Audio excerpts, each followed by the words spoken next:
तो देखिए, महाकुंभ 2025 को देखते हुए साधु संतों महंतों का जमावड़ा लगना यहाँ पर संगम नगरी प्रयागराज में शुरू हो गया है। इसी बीच हमारे बीच मौजूद है अखिल भारतीय सनातन परिषद के अंतर्राष्ट्रीय प्रवक्ता महामंडलेश्वर महेशानंद गिरी जी महाराज। महाराज जी, आपका बहुत बहुत स्वागत है लाइव टाइम्स पर। महाराज जी, जिस तरह से महाकुंभ का आयोजन चल रहा है, अब की बार कहा जा रहा है कि महाकुंभ कई मायनों में खास है। 144 वर्षों के बाद, 144 सालों के बाद ऐसे दुर्लभ संयोग बन रहे हैं। किस तरह से इसकी दिव्यता, भव्यता और नव्यता आपको लग रही है? देखिए, कुंभ तो अपने आप में ही भव्य होता है, क्योंकि इसकी भव्यता संतों के साथ साथ भक्तों के साथ भी होती है। पहले तो मैं आपके माध्यम से समस्त सनातन धर्म के लोग जो पूरे विश्व में रहते हैं, उन सबको कुंभ का निमंत्रण देता हूं। वो आएँ, आकर संगम पर स्नान करें और साधु संतों का दर्शन करके अपने जीवन को सफल बनाएं। ये कुंभ एक विशेष कुंभ है, क्योंकि हर 12 वर्ष के बाद कुंभ आता है और 12 वर्ष लगातार कुंभ आने के बाद जो 12 वर्ष को 12 कुंभ गुजर जाते हैं, तब ये 12वां कुंभ जो है महाकुंभ कहलाता है। इस कुंभ में इसके दर्शन करने, संतों का दर्शन करने, श्री गंगा का स्नान करने से एक विशेष महत्व है, क्योंकि मानव आजकल अपनी परिस्थितियों को देखते हुए दैहिक, दैविक, भौतिक 3 प्रकार के तापों से व्यथित है। वो लोग जब यहाँ आकर संतों का दर्शन करेंगे, साधु नाम दर्शनम पुण्य तीर्थ भूताई साधवा काले न फलते सद तीर्थ साधु समागमा, जब उनसे समागम करेंगे तो उनके सारे संकट दूर हो जाएंगे। अच्छा, जहां एक तरफ महाराज जी आप सभी को न्योता दे रहे हैं, कह रहे हैं कि यहाँ आइए, संगम में पवित्र स्नान करिए, सभी जो पाप है उनको एक तरह से उनसे छुटकारा पाइए, वहीं दूसरी तरफ अखिलेश यादव का कहना है कि जो आंकड़े योगी सरकार जारी कर रही है, 7 करोड़ से ज्यादा लोगों ने संगम में डुबकी लगाई है, वो कह रहे हैं झूठे आंकड़े हैं, फर्जी आंकड़े हैं। इसके अलावा उनके पास शब्द क्या है? वो यही कहेंगे ना। हमेशा विपक्ष में बैठने वाले सनातन को, चाहे वो पक्ष में बैठे या विपक्ष में बैठे, सनातन को तो उन्होंने आज तक बुराई कहा है, गलती कहा है। कैसे मान लिया उन्होंने? कौन सी उनके पास ऐसा थर्मामीटर है इससे वो कह रहे हैं कि इतने आंकड़े गलत हैं? अभी आप 14 जनवरी को आपने देखा होगा कितनी भयंकर भीड़ थी। उस भयंकर भीड़ से ही अनुमान लगाया है ना आप लोगों ने, इतने लोग आए हैं। और ये सत्य है कि इतने लोग ही आए हैं, वो जो कह रहे हैं वो गलत है।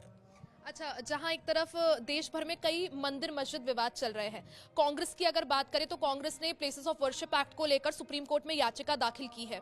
एक तरफ वो प्लेसेस ऑफ वर्शिप एक्ट कड़ाई से लागू करने की बात कर रही है कांग्रेस, और दूसरी तरफ राहुल गांधी और प्रियंका गांधी का कहना था कि वो आएंगे, संगम में स्नान भी करेंगे, साधु संतों का आशीर्वाद भी लेंगे।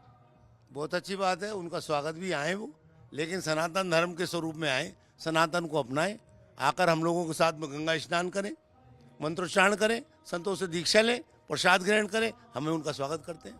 अच्छा, संगम में अब की बार जो है सभी की नजर है, विश्व आज प्रयागराज को देख रहा है, क्योंकि इतना बड़ा गैदरिंग यहाँ पर होना, एक तरह से इतनी बड़ा आस्था का सबसे बड़ा केंद्र संगम नगरी प्रयागराज है। लेकिन कुछ लोग इसकी परिधि को लेकर भी सवाल उठा रहे हैं। लोगों का कहना है कि वक्फ की जमीन पर महाकुंभ हो रहा है।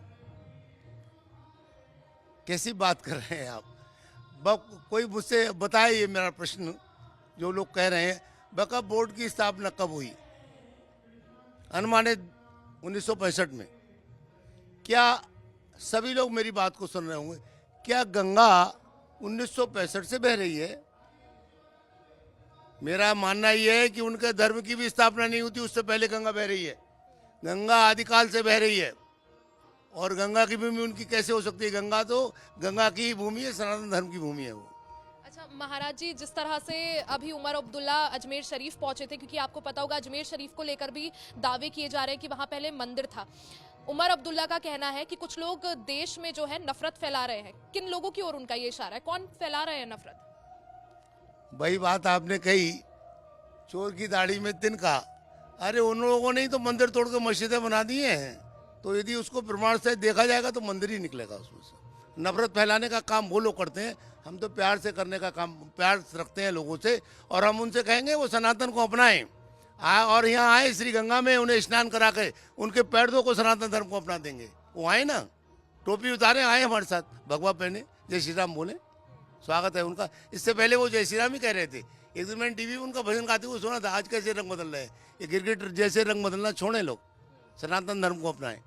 अच्छा महाराज जी, जिस तरह से क्योंकि भव्य दिव्य आयोजन चल रहा है, कुछ लोग मुख्यमंत्री योगी आदित्यनाथ को सनातन का सबसे बड़ा ध्वजवाहक भी मान रहे हैं, वहीं दूसरी तरफ सनातन बोर्ड के गठन की भी मांग हो रही है। देवकीनंदन ठाकुर ने ऐलान किया कि 27 जनवरी को धर्म संसद बुलाई जाएगी। आपकी क्या राय है इसको लेकर?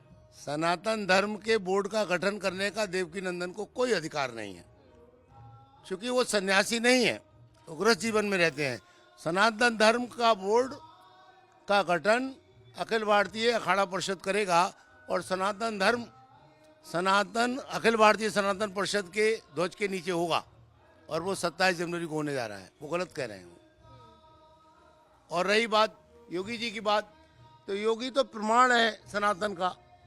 योगी एक साधक है सनातन धर्म का, एक मुख्य धारा है सनातन धर्म की, जो आज इसको सनातन को बढ़ाने का काम कर रहे हैं। तो वो सनातन सन्यासी है, इसलिए वो जितने भी सन्यासी हैं वो सनातन का स्वरूप ही है, और सनातन की पहचान भगवा वस्त्र से ही है।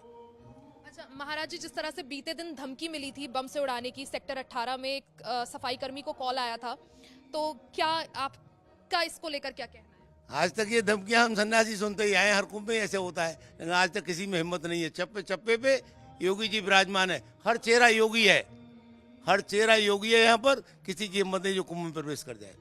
देखिए, सनातन धर्म को लेकर जिस बोर्ड का गठन होना है उसको लेकर और तमाम महाकुंभ से जुड़े मुद्दों को लेकर आपने सुना महामंडलेश्वर स्वामी महेशानंद गिरी जी महाराज की क्या कुछ राय है। कैमरा पर्सन सुंदरम के साथ मैं रिया डंगवाल, लाइफ टाइम्स के लिए हमारी रिपोर्ट।